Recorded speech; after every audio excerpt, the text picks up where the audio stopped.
Selamat siang Pak, perkenalkan nama lengkap saya Yohanes Papeda Pedei, NIM 21030109, kelas C semester 1.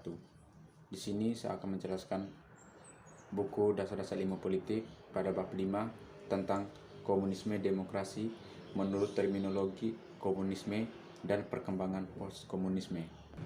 Yang pertama, saya akan menjelaskan tentang ajaran Karl Marx. Pada permulaan abad ke-19, keadaan kaum buruh di Eropa Barat sangat menyedihkan.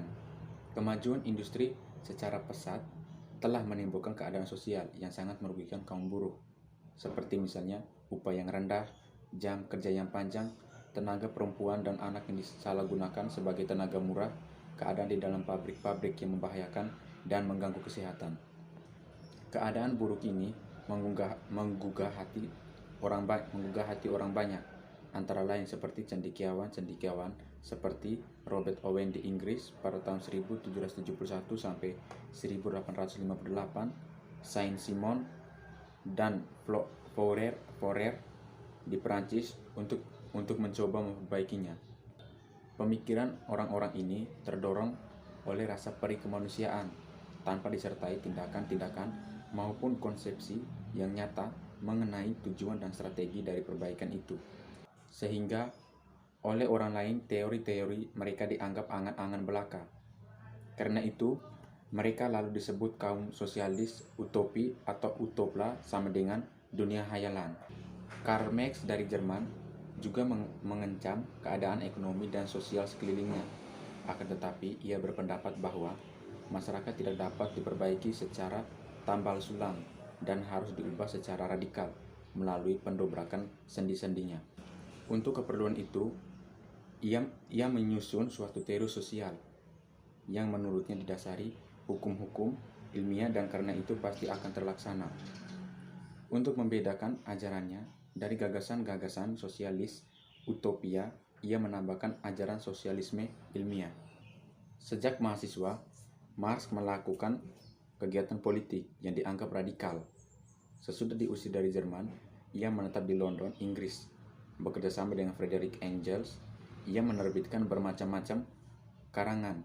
Di antaranya yang paling dikenal ialah Manifesto Komunis dan Das Kapital.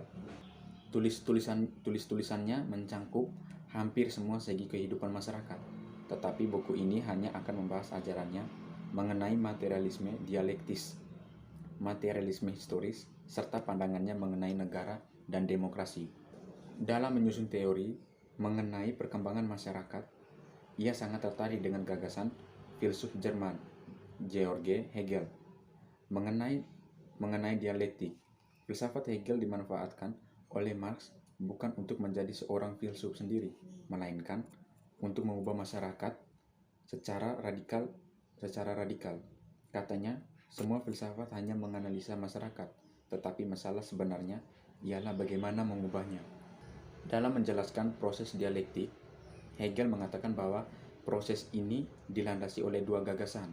Pertama, gagasan bahwa semua berkembang dan terus-menerus berubah. Gagasan kedua itu gagasan bahwa semua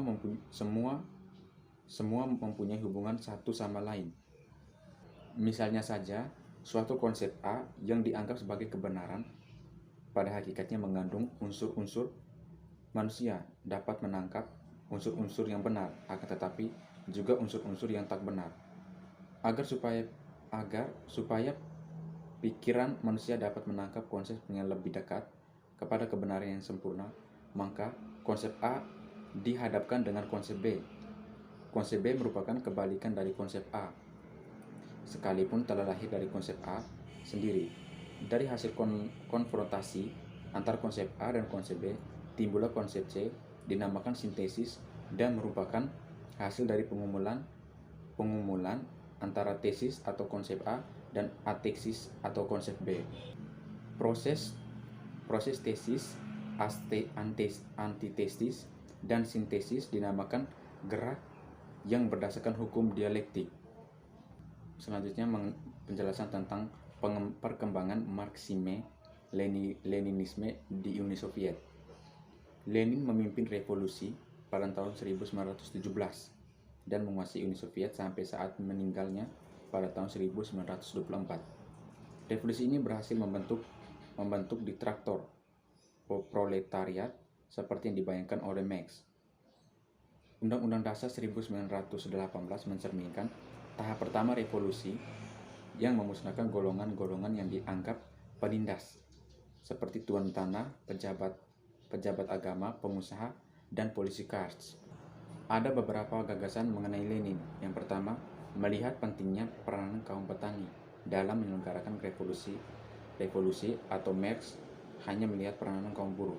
Yang kedua, melihat peranan suatu partai politik yang militan yang terdiri atas profesional revolusion untuk memimpin kaum proletar.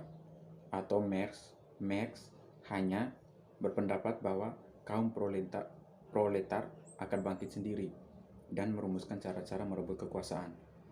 Yang ketiga melihat imperialisme sebagai gejala yang memperpanjang hidup kapitalisme. Marx berpendapat bahwa kapitalisme pada puncak perkembangannya akan menemui ajalnya dan diganti oleh komunisme, sehingga kapitalisme sampai saat ini belum mati.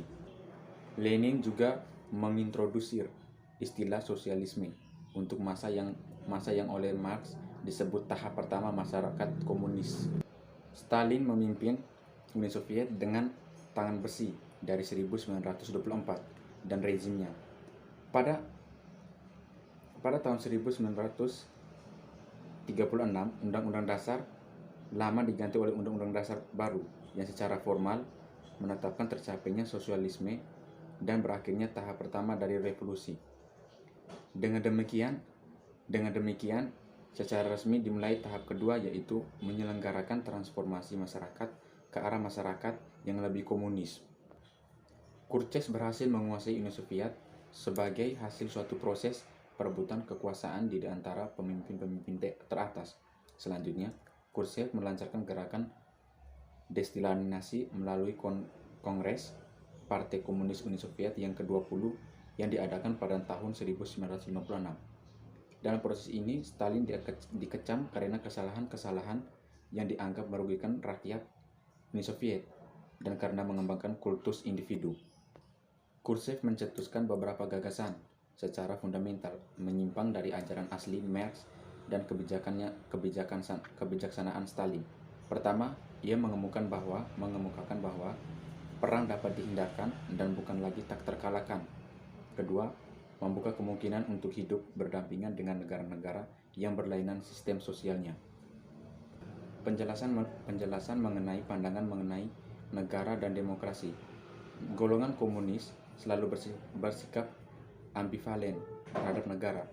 Marx yang dimana-mana dihadapkan dengan aparatur kenegaraan yang dianggap menghalangi cita-citanya, berpendapat negatif terhadap negara.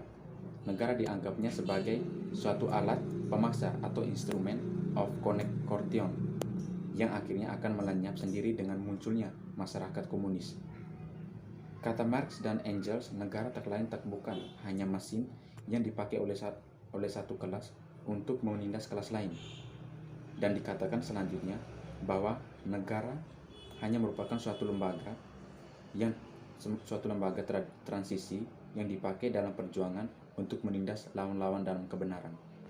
Sekian penjelasan mengenai komunisme demokrasi menurut terminologi komunisme dan perkembangannya. Sekian dan terima kasih.